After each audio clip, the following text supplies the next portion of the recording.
अस्सलाम वालेकुम स्टूडेंट्स, मैं हूं आपका फ़िज़िक्स टीचर मुस्तजाब हैदर। हम लोग चैप्टर नंबर 6 की एक्सरसाइज के शॉर्ट क्वेश्चंस कर रहे हैं। पहले 5 शॉर्ट क्वेश्चंस हमने अपने लास्ट लेक्चर में डिस्कस कर लिए थे। क्वेश्चन नंबर 6 से ऑनवर्ड्स हम इस लेक्चर में पढ़ेंगे। तो आएँ चलें अपने लाइट बोर्ड की तरफ चलते हैं और इन क्वेश्चंस को डिस्कस करते हैं। स्टार्ट करते हैं अपना 6th short question.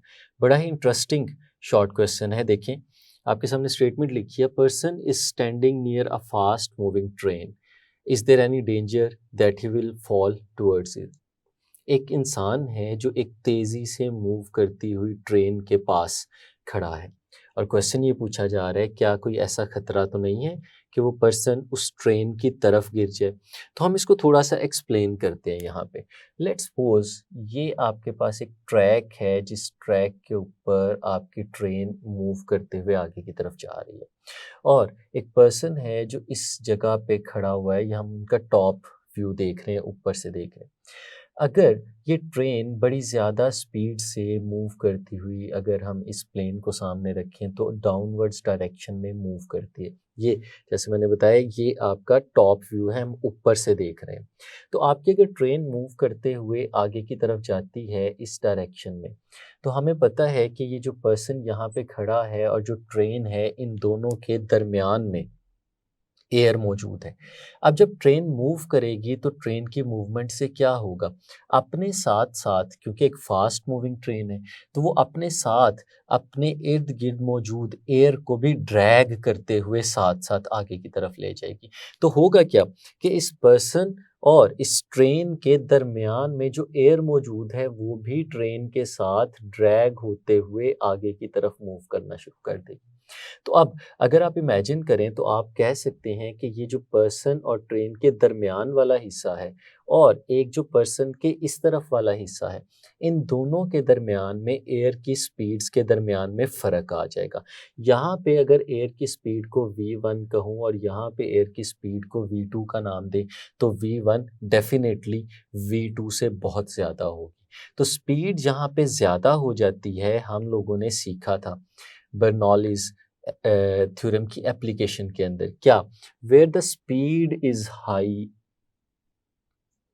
Where the speed is high, the pressure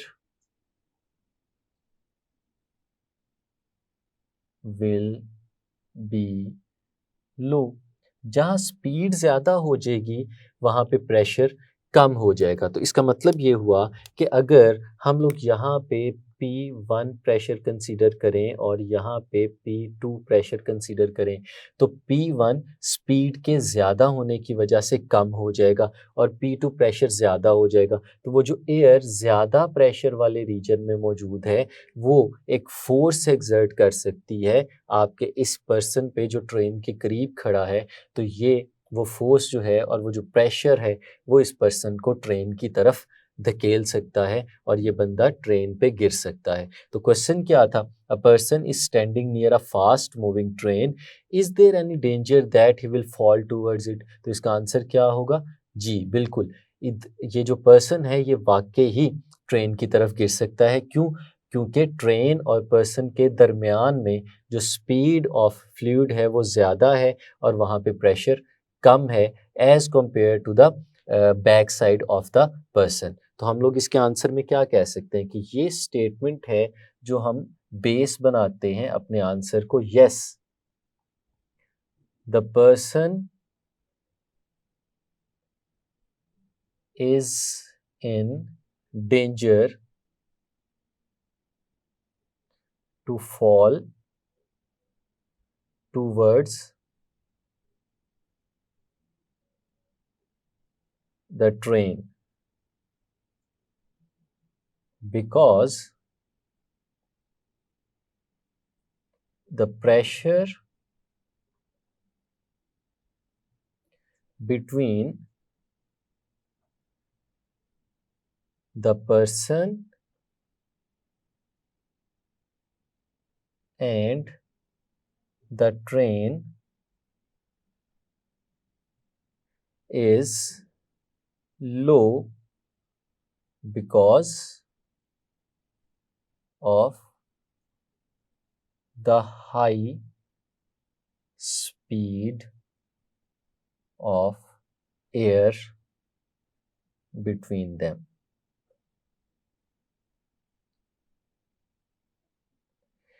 तो क्या कह सकते हैं हम कि पर्सन वाकई ही डेंजर में होगा और वो ट्रेन की तरफ गिर सकता है, क्योंकि ट्रेन और उस पर्सन के दरमियान में जो एयर मौजूद है उसकी स्पीड ज़्यादा होने की वजह से प्रेशर कम हो चुका है। तो नेक्स्ट क्वेश्चन की तरफ चलते हैं जो कि है 6.7। क्या है? Identify the correct answer. Correct answer आपने बताना है। What do you infer from Bernoulli's theorem? Bernoulli's theorem से आप क्या रिजल्ट अखज़ कर सकते हैं? Where the speed of the fluid is high the pressure will be low. जहाँ स्पीड ज़्यादा होती है वहाँ प्रेशर कम होता है। ये पहली स्टेटमेंट है। तो हम लोगों ने अभी देखा कि where the speed is high the pressure will be low, तो अपेरेंटली पहली स्टेटमेंट तो हमें ठीक नज़र आ रही है, तो हम कह सकते हैं कि ये स्टेटमेंट बिल्कुल ठीक है। सेकंड स्टेटमेंट को भी देख लेते हैं। Where the speed of fluid is high the pressure is also high. जहाँ स्पीड ज़्यादा है वहाँ प्रेशर भी ज़्यादा है।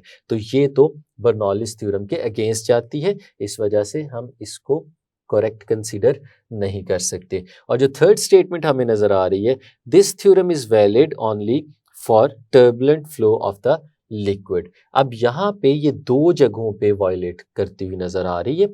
एक तो लिखा हुआ है टर्बुलेंट फ्लो के लिए। तो पहली चीज़ कि हम बर्नौलीज इक्वेशन को सिर्फ अप्लाई उस वक्त करते हैं जब हमारा फ्लो स्ट्रीमलाइन या लेमिनार होता है, टर्बुलेंट फ्लो पे तो अप्लाई नहीं होती।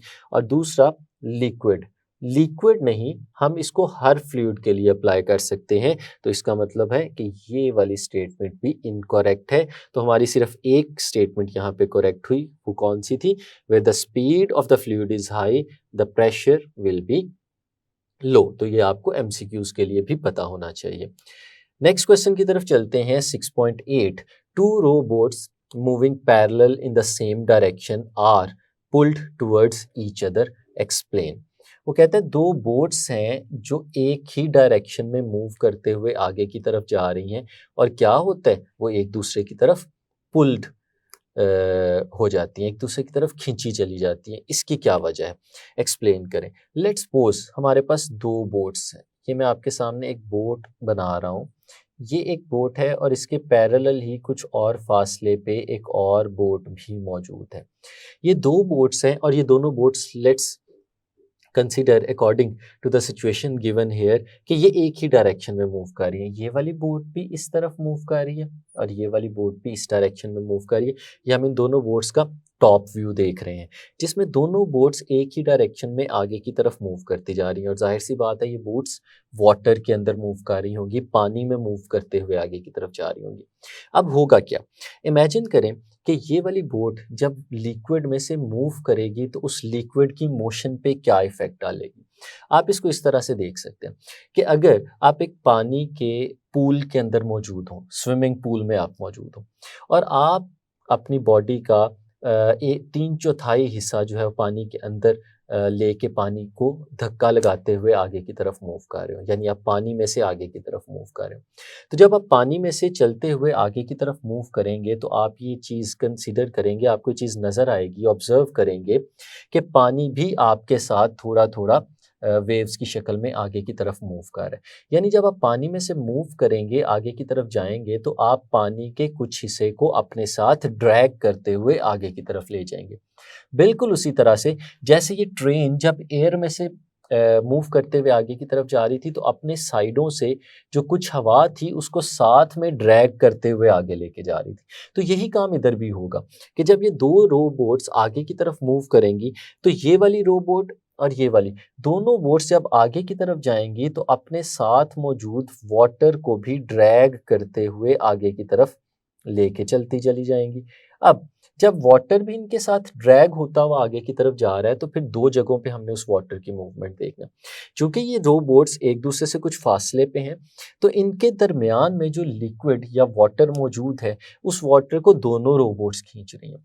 ये वाली रोबोट भी ड्रैग करते हुए आगे की तरफ लेके जा रही है, जिसे मैं 1 कह देता हूँ, और ये जो 2 जिसको मैंने नाम दिया है, ये भी उसे आगे की तरफ लेके जा रही है।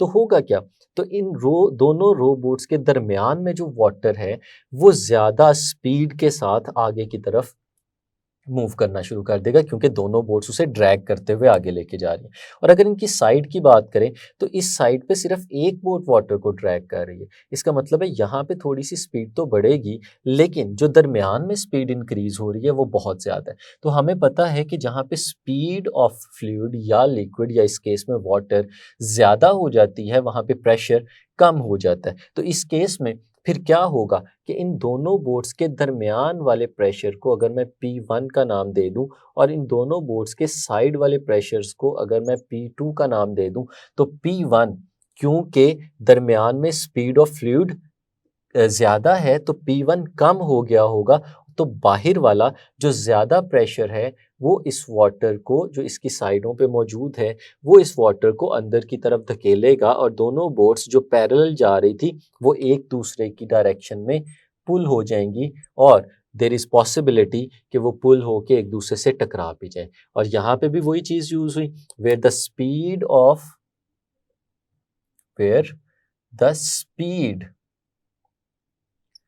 of fluid is high, the pressure will be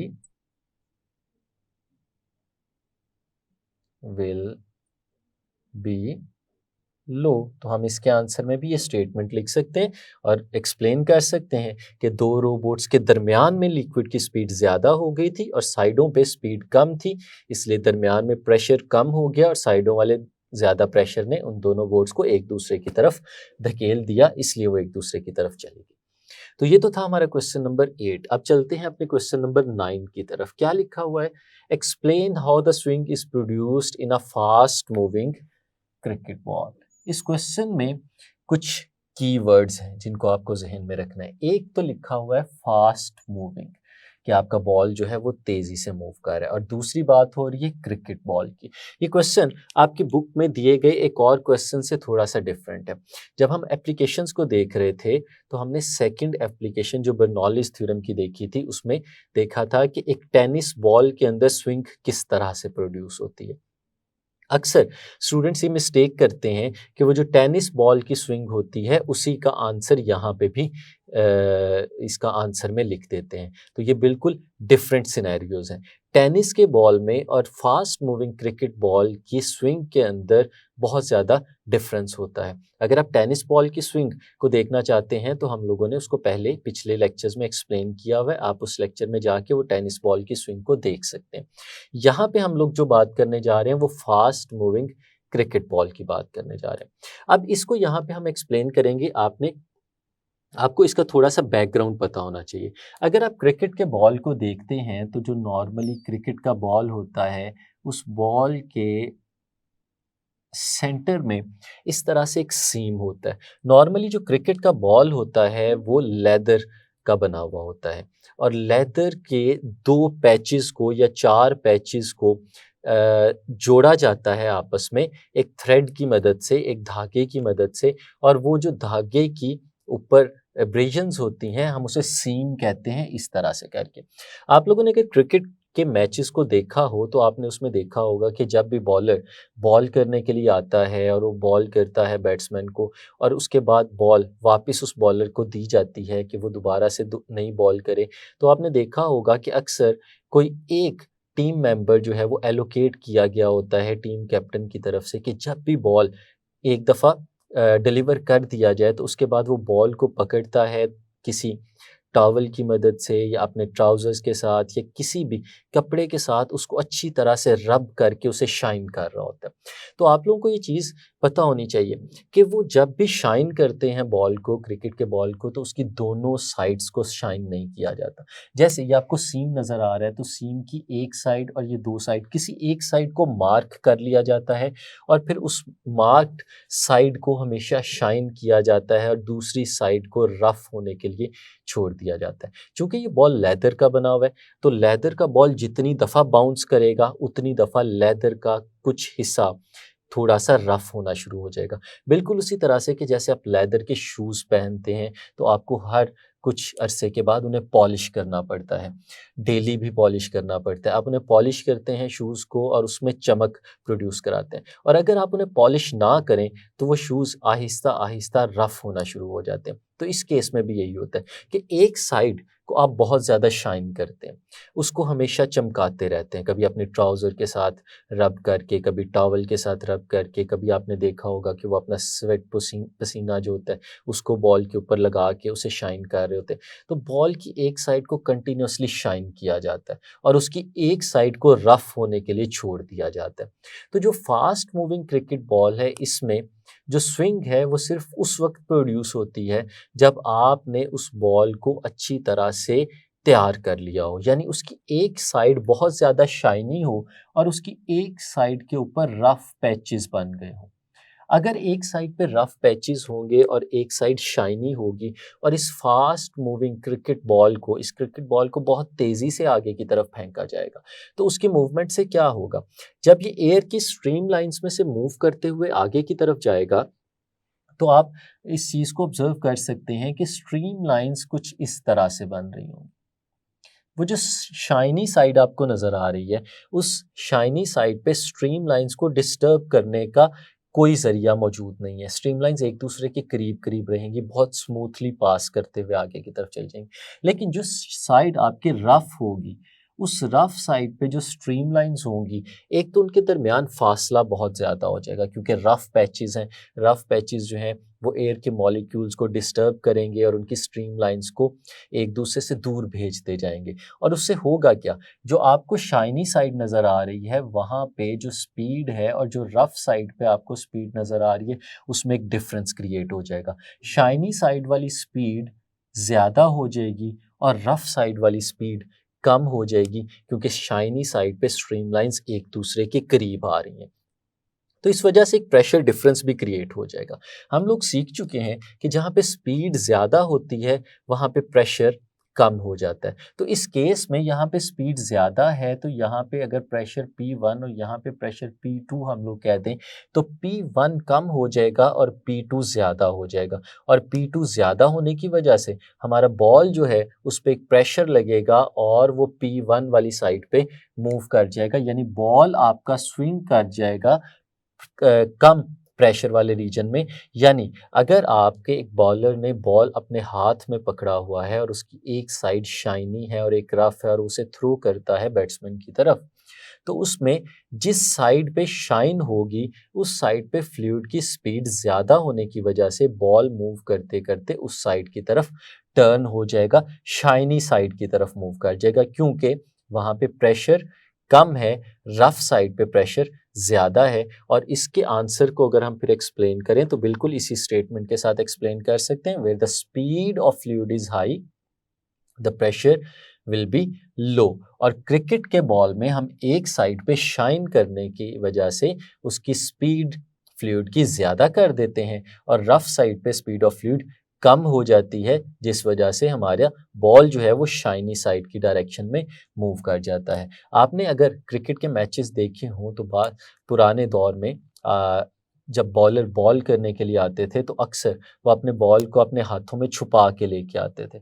उसको छुपाने की वजह क्या होती थी कि बैट्समैन देख ना सके कि कौन सी साइड जो है वो शाइनी है, क्योंकि जब बॉलर बॉल थ्रो करेगा तो जिस साइड पे बॉल की शाइन होगी बॉल उस डायरेक्शन में मूव करते हुए आगे की तरफ चला जाएगा। तो ये तो था क्वेश्चन नंबर 9। अब हम चलते हैं क्वेश्चन नंबर 10 की तरफ। ये बड़ा इंटरेस्टिंग क्वेश्चन है और इस क्वेश्चन को इंटरेस्टिंग इन्फॉर्मेशन की फॉर्म में हमारी बुक में इसका आंसर भी दे दिया गया है। तो हम इसको देखते हैं। Explain the working of a carburettor of a motor car using Bernoulli's principle. Bernoulli's principle को इस्तेमाल करते हुए एक मोटर कार के कार्बोरेटर की वर्किंग बतानी है। हम लोग जानते हैं कि हमारा जो इंजन है उसके अंदर फ्यूल जलता है और फ्यूल सिर्फ उस वक्त जलाया जा सकता है जब फ्यूल का एक कंबस्टेबल मिक्सचर हमारे पास मौजूद हो। यानी अगर हम अपने इंजन में फ्यूल को विदाउट या in the absence of oxygen fuel को इंजन के अंदर हम इंसर्ट कर दें तो वो फ्यूल हमारा जल नहीं सकता, क्योंकि फ्यूल को जलने के लिए ऑक्सीजन की ज़रूरत होती है। अब कार्बोरेटर एक ऐसी डिवाइस है जो हमारे इंजन तक a combustible mixture of fluid, combustible mixture of fuel provide करती है। कंबस्टेबल मिक्सचर किस तरह से, अगर आप ये देखें तो ये हमारे पास गैस का एक टैंक है, जिस गैस के टैंक के अंदर हमारे पास गैसोलीन मौजूद है, पेट्रोल मौजूद है, और वो पेट्रोल हम डायरेक्टली इंजन को नहीं देते, बल्कि क्या करते हैं कि यहाँ पे एक वेंचुरी डक्ट आपको नज़र आ रही है, यहाँ से एयर फ्लो करा के आगे की तरफ भेजते हैं। अगर आप देखें तो इस तरह से एयर की स्ट्रीम लाइंस इस रीजन में से पास करते हुए आगे की तरफ जाएंगे। तो आप ये चीज़ ऑब्जर्व कर सकते हैं कि जो सेंट्रल नैरो पार्ट हमें नज़र आ रहा है, इस नैरो पार्ट के अंदर जो स्ट्रीम लाइंस हैं उनके दरमियान फासला कम हो चुका है, और स्ट्रीम लाइंस के दरमियान फासला कम होने का मतलब ये होता है कि यहाँ पे फ्लूइड की स्पीड ज़्यादा हो गई है। तो जब यहाँ पे फ्लूइड स्पीड ज़्यादा हो जाएगी तो प्रेशर यहाँ पे कम हो जाएगा, और ये जो टैंक आपको नज़र आ रहा है, अगर इसके अंदर मौजूद प्रेशर को हम लोग P2 का नाम दे दें तो यहाँ पे प्रेशर ज़्यादा हो जाएगा। तो जब एयर यहाँ से मूव करते हुए नीचे मौजूद इंजन की तरफ जा रही होगी, तो चूंकि इस रीजन में हमने क्रॉस सेक्शनल एरिया को कम कर दिया हुआ है, तो यहाँ पे प्रेशर कम होने की वजह से जो गैस के यहाँ पे वेपर्स मौजूद हैं वो इस हायर प्रेशर रीजन से इस लोअर प्रेशर रीजन की तरफ ट्रैवल करना शुरू कर देंगे, और इधर एयर के अंदर मिक्स होंगे, और जब हमारे इंजन तक पहुंचेगी तो वो खाली एयर नहीं होगी, बल्कि उसके अंदर इस गैस के वेपर्स भी मौजूद होंगे, यानी इंजन में एयर और फ्यूल का एक कंबस्टेबल मिक्सचर होगा जो पहुंच रहा होगा, और जिसको हम लोग कंबस्शन के लिए इंजन को ऑपरेट करवाने के लिए जला सकते हैं।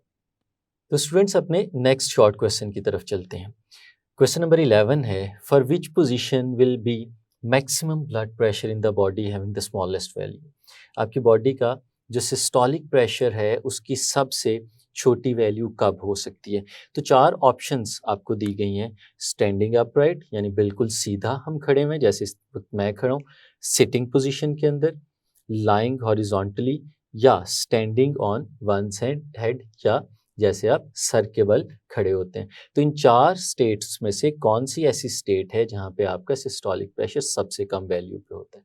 तो स्टूडेंट्स आपने जहन में रखना है कि सबसे कम वैल्यू आपके सिस्टोलिक प्रेशर की उस वक्त होगी जिस वक्त आप हॉरिजॉन्टल पोजीशन के अंदर मौजूद होंगे। तो लाइंग पोजीशन में आपके सिस्टोलिक प्रेशर की वैल्यू सबसे कम होगी। नेक्स्ट क्वेश्चन की तरफ चलते हैं जो कि है 12th।